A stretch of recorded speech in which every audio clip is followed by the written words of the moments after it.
Hi, students, let's get started with the subject Science, Chapter 9. Gravitation. We have learnt about the motion of objects and force as the cause of motion. We have learnt that a force is needed to change the speed or the direction of motion of an object. We always observe that an object dropped from a height falls towards the earth. We know that all the planets go around the sun. The moon goes around the earth. In all these cases, there must be some force acting on the objects, the planets, and on the moon. Isaac Newton could grasp that the same force is responsible for all these. This force is called the gravitational force. In this chapter, we shall learn about gravitation and the universal law of gravitation. We shall discuss the motion of objects under the influence of gravitational force on the earth. We shall study how the weight of a body varies from place to place. We shall also discuss the conditions for objects to float in liquids. 9.1 Gravitation. We know that the moon goes around the earth. An object, when thrown upwards, reaches a certain height and then falls downwards. It is said that when Newton was sitting under a tree, an apple fell on him. The fall of the apple made Newton start thinking. He thought that, if the earth can attract an apple, can it not attract the moon? Is the force the same in both cases? He conjectured that the same type of force is responsible in both the cases. He argued that at each point of its orbit, the moon falls towards the earth instead of going off in a straight line. So, it must be attracted by the earth. But we do not really see the moon falling towards the earth. Before the thread is released, the stone moves in a circular path with a certain speed and changes direction at every point. The change in direction involves change in velocity or acceleration. The force that causes this acceleration and keeps the body moving along the circular path is acting towards the center. This force is called the centripetal, meaning center-seeking force. In the absence of this force, the stone flies off along a straight line. This straight line will be a tangent to the circular path. A straight line that meets the circle at one and only one point is called a tangent to the circle. Straight line ABC is a tangent to the circle at point B. The motion of the moon around the earth is due to the centripetal force. The centripetal force is provided by the force of attraction of the earth. If there were no such force, the moon would pursue a uniform straight line motion. It is seen that a falling apple is attracted towards the earth. Does the apple attract the earth? If so, we do not see the earth moving towards an apple. Why? According to the third law of motion, the apple does attract the earth. But according to the second law of motion, for a given force, acceleration is inversely proportional to the mass of an object. The mass of an apple is negligibly small compared to that of the earth. So, we do not see the earth moving towards the apple. Extend the same argument for why the earth does not move towards the moon. In our solar system, all the planets go around the sun. By arguing the same way, we can say that there exists a force between the sun and the planets. From the above facts, Newton concluded that not only does the earth attract an apple and the moon, but all objects in the universe attract each other. This force of attraction between objects is called the gravitational force. 9.1.1 Universal Law of Gravitation. Every object in the universe attracts every other object with a force which is proportional to the product of their masses and inversely proportional to the square of the distance between them. The force is along the line joining the centers of two objects. Let two objects A and B of masses m and m lie at a distance d from each other as shown in Fig. 9.2. Let the force of attraction between two objects be F. According to the universal law of gravitation, the force between two objects is directly proportional to the product of their masses. That is, Fm times m, 9.1, and the force between two objects is inversely proportional to the square of the distance between them, that is where g is the constant of proportionality and is called the universal gravitation constant. By multiplying crosswise, the c unit of g can be obtained by substituting the units of force, distance and mass in EQ. 9.5 as in m2 kg2. The value of g was found out by Henry Cavendish, 1731 to 1810, by using a sensitive balance. The accepted value of g is 6.673 times 10 to 11 nm to kg2. We know that there exists a force of attraction between any two objects. Compute the value of this force between you and your friends sitting close by. Conclude how you do not experience this force. 9.1.2 Importance of the universal law of gravitation. The universal law of gravitation successfully explains several phenomena which were believed to be unconnected. The force that binds us to the Earth.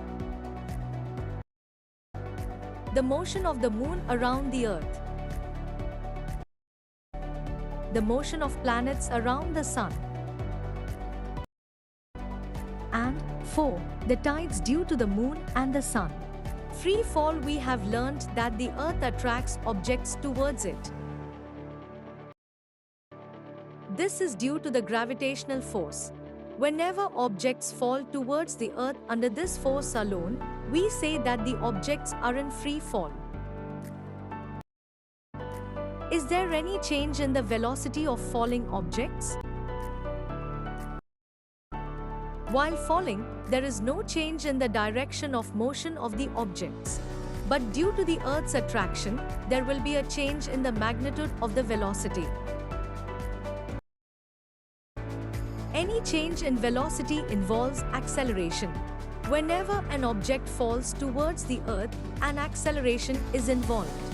This acceleration is due to the Earth's gravitational force. Therefore, this acceleration is called the acceleration due to the gravitational force of the Earth, or acceleration due to gravity. It is denoted by g. The unit of g is the same as that of acceleration, that is, ms2. We know from the second law of motion that force is the product of mass and acceleration. Let the mass of the stone in activity 9.2 be m. We already know that there is acceleration involved in falling objects due to the gravitational force and is denoted by g. Therefore, the magnitude of the gravitational force F will be equal to the product of mass and acceleration due to the gravitational force. The Earth is not a perfect sphere. As the radius of the Earth increases from the poles to the equator, the value of g becomes greater at the poles than at the equator. For most calculations, we can take g to be more or less constant on or near the Earth. But for objects far from the Earth, the acceleration due to gravitational force of Earth. 9.2.1 To calculate the value of g. To calculate the value of g, we should put the values of g, m and r in EQ. 9.9, namely, universal gravitational constant, G is equal to 6.7 times 1011 nm to kg2, mass of the Earth, m is equal to 6 by 1024 kilograms, and radius of the Earth. 9.2.2 Motion of objects under the influence of gravitational force of the Earth. Let us do an activity to understand whether all objects, hollow or solid, big or small, will fall from a height at the same rate. We know that an object experiences acceleration during free fall. This acceleration experienced by an object is independent of its mass. This means that all objects, hollow or solid, big or small, should fall at the same rate. According to a story, Galileo dropped different objects from the top of the Leaning Tower of Pisa in Italy to prove the same. As G is constant near the Earth, all the equations for the uniformly accelerated motion of objects become valid, with acceleration are replaced where u and v are the initial and final velocities and s is the distance covered in time, t. In applying these equations, we will take acceleration a to be positive when it is in the direction of the velocity, that is, in the direction of motion. The acceleration will be taken as negative when it opposes the motion. 9.3 Mass. We have learnt in the previous chapter that the mass of an object is the measure of its inertia. We have also learnt that greater the mass, the greater is the inertia. It remains the same whether the object is on the Earth, the Moon, or even in outer space. Thus, the mass of an object is constant and does not change from place to place. 9.4 Weight. We know that the Earth attracts every object with a certain force, and this force depends on the mass, m, of the object and the acceleration due to the gravity, g. The weight of an object is the force with which it is attracted towards the Earth. We know that F is equal to m times a, 9.13, that is, F is equal to m times g. 9.14, the force of attraction of the Earth on an object is known as the weight of the object. It is denoted by W. Substituting the same, we have W is equal to m times g, 9.15, as the weight of an object is the force with which it is attracted towards the Earth. The C unit of weight is the same as that of force, that is, Newton, N. The weight is a force acting vertically downwards. It has both magnitude and direction. We have learnt that the value of G is constant at a given place. Therefore, at a given place, the weight of an object is directly proportional to the mass, say m, of the object, that is, Wm. It is due to this reason that at a given place, we can use the weight of an object as a measure of its mass. The mass of an object remains the same everywhere, that is, on the Earth and on any planet, whereas its weight depends on its location because G depends on location. 9.4.1 Weight of an object on the Moon. We have learnt that the weight of an object on the Earth is the force with which the Earth attracts the object.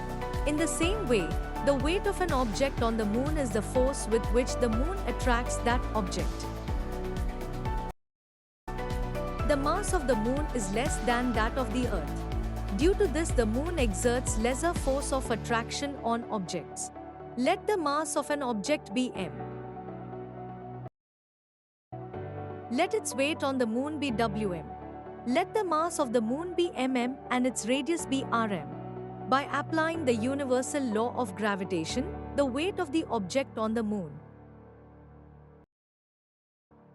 9.5 Thrust and pressure. Have you ever wondered why a camel can run in a desert easily? Why an army tank weighing more than 1,000 tons rests upon a continuous chain? Why a truck or a motorbus has much wider tires? Why cutting tools have sharp edges? In order to address these questions and understand the phenomena involved, it helps to introduce the concepts of the net force in a particular direction, thrust, and the force per unit area, pressure, acting on the object concerned. Let us try to understand the meanings of thrust and pressure by considering the following situations. Situation 1. You wish to fix a poster on a bulletin board, as. To do this task you will have to press drawing pins with your thumb. You apply a force on the surface area of the head of the pin. This force is directed perpendicular to the surface area of the board. This force acts on a smaller area at the tip of the pin. Situation 2. You stand on loose sand. Your feet go deep into the sand. Now, lie down on the sand. You will find that your body will not go that deep in the sand. In both cases, the force exerted on the sand is the weight of your body. You have learned that weight is the force acting vertically downwards. Here the force is acting perpendicular to the surface of the sand. The force acting on an object perpendicular to the surface is called thrust. When you stand on loose sand, the force, that is, the weight of your body is acting on an area equal to area of your feet. When you lie down, the same force acts on an area equal to the contact area of your whole body, which is larger than the area of your feet. Thus, the effects of forces of the same magnitude on different areas are different.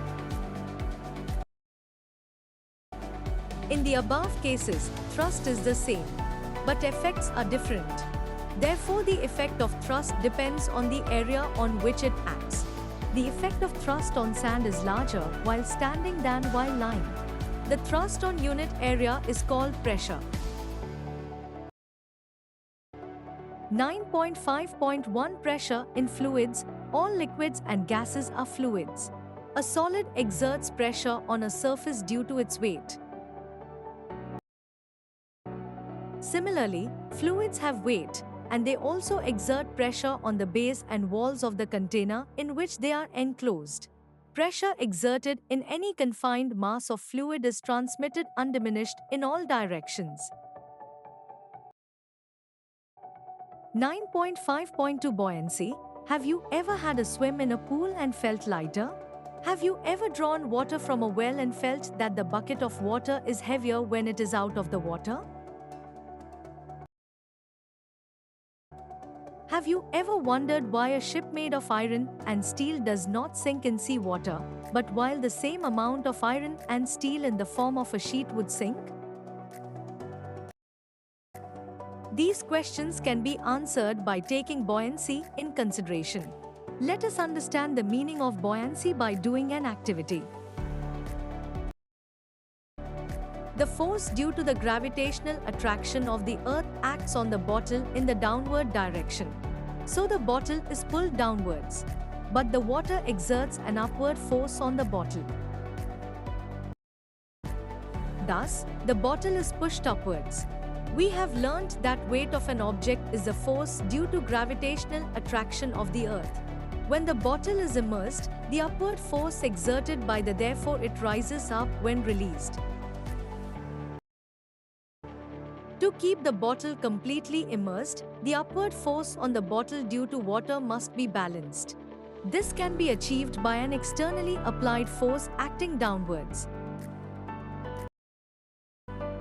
This force must at least be equal to the difference between the upward force and the weight of the bottle. The upward force exerted by the water on the bottle is known as upthrust or buoyant force. In fact, all objects experience a force of buoyancy when they are immersed in a fluid. The magnitude of this buoyant force depends on the density of the fluid.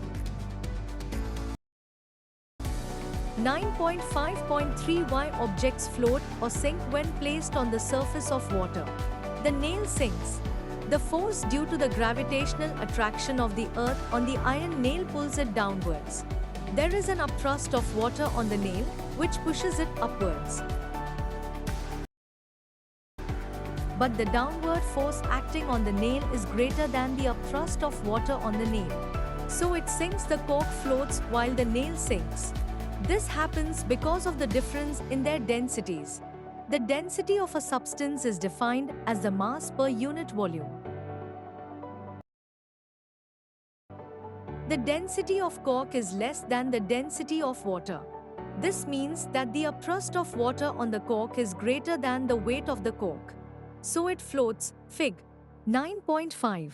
The density of an iron nail is more than the density of water. This means that the upthrust of water on the iron nail is less than the weight of the nail. So it sinks. Therefore, objects of density less than that of a liquid float on the liquid. The objects of density greater than that of a liquid sink in the liquid. 9.6 Archimedes' principle. You will find that the elongation of the string or the reading of the balance decreases as the stone is gradually lowered in the water.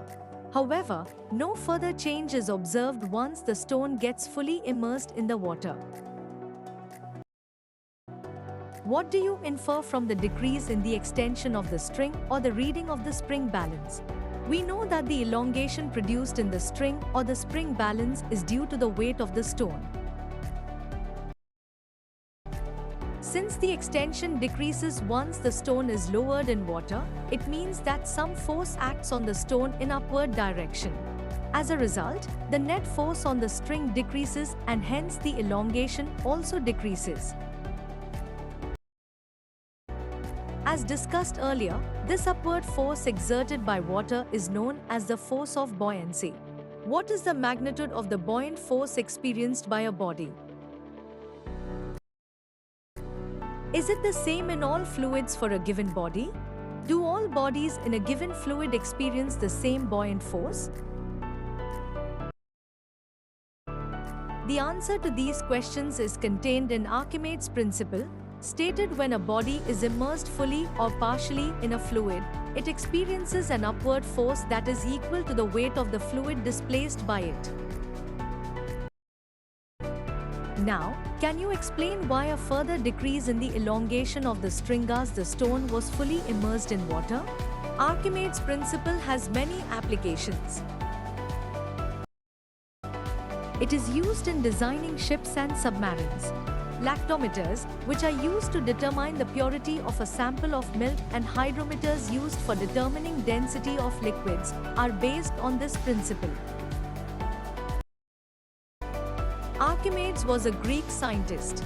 He discovered the principle, subsequently named after him, after noticing that the water in a bathtub overflowed when he stepped into it. He ran through the streets shouting, "Eureka!" which means, "I have got it."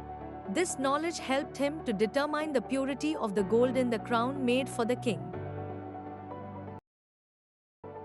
His work in the field of geometry and mechanics made him famous. His understanding of levers, pulleys, wheels and axle helped the Greek army in its war with Roman army. Thanks for watching.